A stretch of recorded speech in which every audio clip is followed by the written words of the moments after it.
One day, Heffern was sitting sadly underneath his couch because he had no friends, just a paper cutout of Affelay. And he was so sad that he looked at the cutout and had an idea. Slowly he began to touch its face. He rubbed his fingers all over the Affelay's mouth and said, "I must make a blow-up doll out of this." So he got out some plastic bags and old sponges and began to assemble it. "I know Affelay doesn't have boobs, but I will just put these on," says Heffern as he glues bowls to the doll's chest. Then he cut out the mouth part and put some sponges in there. Yes, good. What Heffern didn't know was he didn't put them on the soft side. He put them on the rough side for dishwashing. But Heffern doesn't really have feeling in his dick because he didn't use it for so long, so he didn't notice. Heffern put his dick out of the thing's mouth once he was satisfied. "Oh no, what have I done?" he cried when he saw his bloody, malformed penis. "Now I am a girl," he said tearfully as it fell off. "Hey, maybe that is better for me. I will go attract lots of studs in Bad Artland," Heffern said, and found the badly drawn door and opened it. But when he walked in and closed it behind him, he realized he hadn't put on any makeup or anything, and his pants were still down. "I must wash off the blood before the bad art wolves smell me." Heffern screamed and ran towards a badly drawn stream, but something was underwater. Suddenly a hideous mermaid popped up from the stream. Half of her face was gone, but covered with hair. Only an eye showed through. "I will grant you one wish in return for a favor," she said. "Please, make Affelay love me," Heffern yelled at the mermaid before he even heard what the favor was. "Yes, of course," she said to him. "Now for the favor. You must slay the first person you meet on your return to the normal world." Heffern gladly accepted. Heffern washed his dick blood off in the stream and then put his pants back on. "I better go do the mermaid's quest thing, I guess," he said, and then went back through the Bad Artland door, but not before making Fat Puyolhead cry again. "I better do this quickly," he said to himself as he came out from beneath the couch. Rushing to the sidewalk, he failed to notice that the first person he passed was Affelay, who was looking for his lost underwear. "Oh no!" Heffern exclaimed. "I should never have taken his underwear. Now I have to kill him. Boo-hoo-hoo. Boo-hoo-hoo-hoo." But then the Affelay turned around suddenly and said, "Ha! I am evil Syphilate, and I will make everyone suffered." "Yes!" shouted Heffern joyously, and he began to stab the man 22 times in the eye with an old spoon. He mused at the now bloody corpse. "This guy really looks like Affelay. I don't think the mermaid would mind if I borrowed him for a moment." But as he unzipped his pants, he realized that he still had no dick. "Oh no, I should have wished for a new one instead," he cried. But then Heffern had an idea. "I will just steal Syphilay's dick," he exclaimed, then cut off Syphilay's penis and attached it to him. "Well, the color's not right, but it still works." Then Heffern stuck it in Syphilay's eye. Lucky for him that Syphilay had the same blood type, or else his body would have rejected the new penis. He was very happy as he finished up and then went back to the door to find the mermaid. Heffern approached the stream, hitting Fat Puyolhead with Syphilay's disgusting mangled body on the way, and said, "Mermaid! I completed your quest. Please make Affelay to love me. God!" The mermaid appeared from the water, her one translucent eye gleaming. "Thank you, Heffern," she grinned, but her face turned to horror at the sight of the body. "This is wrong!" she screamed, transforming into her woven form. "Mermaid by day," Heffern gasped. "Wolf by night." The mermaid then started screeching. Heffern would have preferred his face being ripped off compared to the sounds coming out of the mermaid. Then, "Diego Milito!" jumped out of nowhere and punched the mermaid right in the wolf tit. And she stopped singing and rolled on the ground in agony before King Demaria of Bad Artland came and said, "What is happening?" Heffern curled up into a ball and rolling around. Nobody cared about him, though, so they just took Syphilay's body away to bring it back to life. The Bad Artland King leaned down and touched his elephant trunk nose to Syphilay's face. And then suddenly Syphilay coughed and came back to life, and his dick area gushed blood since he didn't have a penis there anymore. "God damn it," he trumpeted. "That monster has taken his dick." So he rushed back and ripped the dick right out of Heffern's pants. Syphilay ran out the door to Bad Artland with dick in hand, leaving the hideous people behind. Heffern was sad without his penis, but when he turned toward Bad Art King, he realized, "Oh my god, his nose looks like a rectangle dick. I need it." So he pulled out a plastic knife and slowly began to approach the king. Growled Heffren.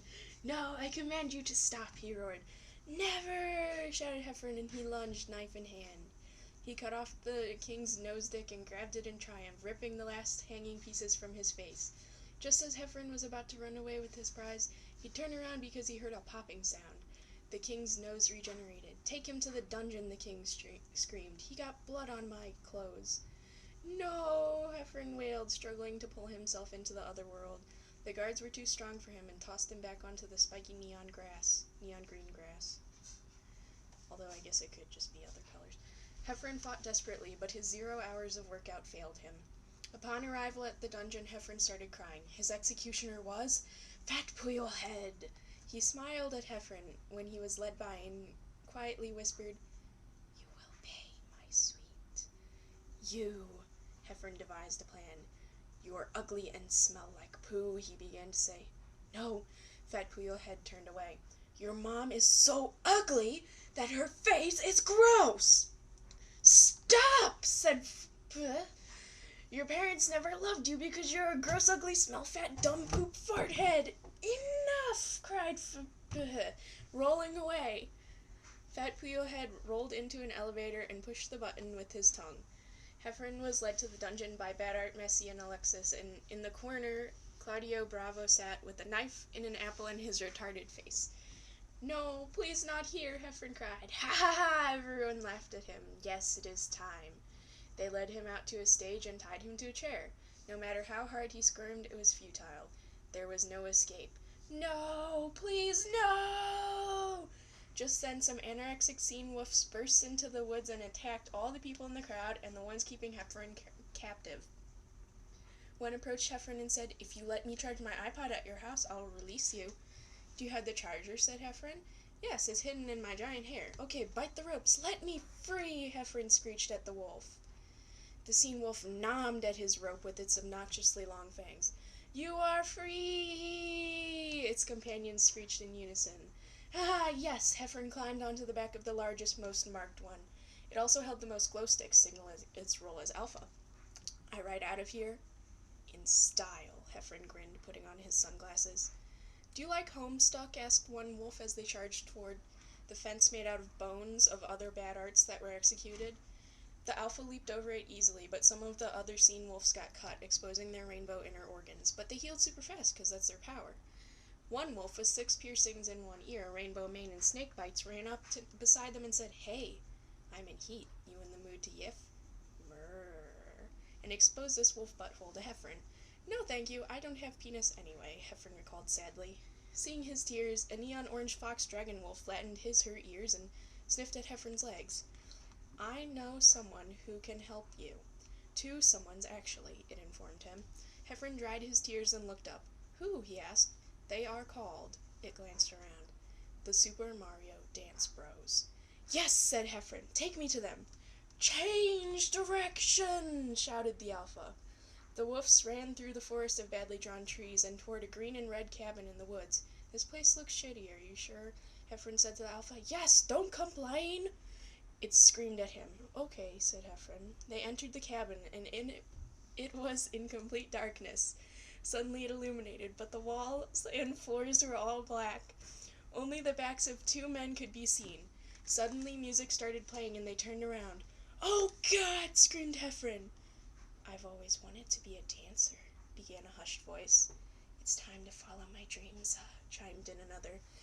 "Mamma mia, it's about time," they said in unison. Heffren glanced around nervously, and the wolves backed out of the shed, tails between their legs to cover vulnerable penis sheaths. "Let's go!"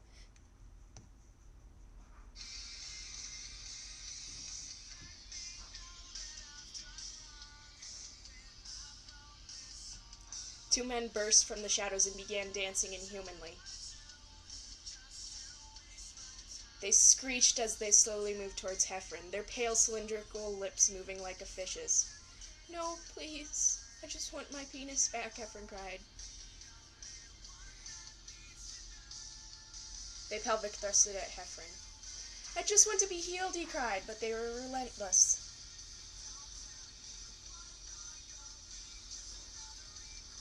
The men continued to dance, crumpling their bodies like paper. Heffrens sobbed in the corner as their routine continued. Heffrens screamed forever, but then suddenly he opened his eyes. "OMG, it was just a dream, thank God," Heffrens said as he woke up underneath his couch. "Wait, I feel really weird, what?"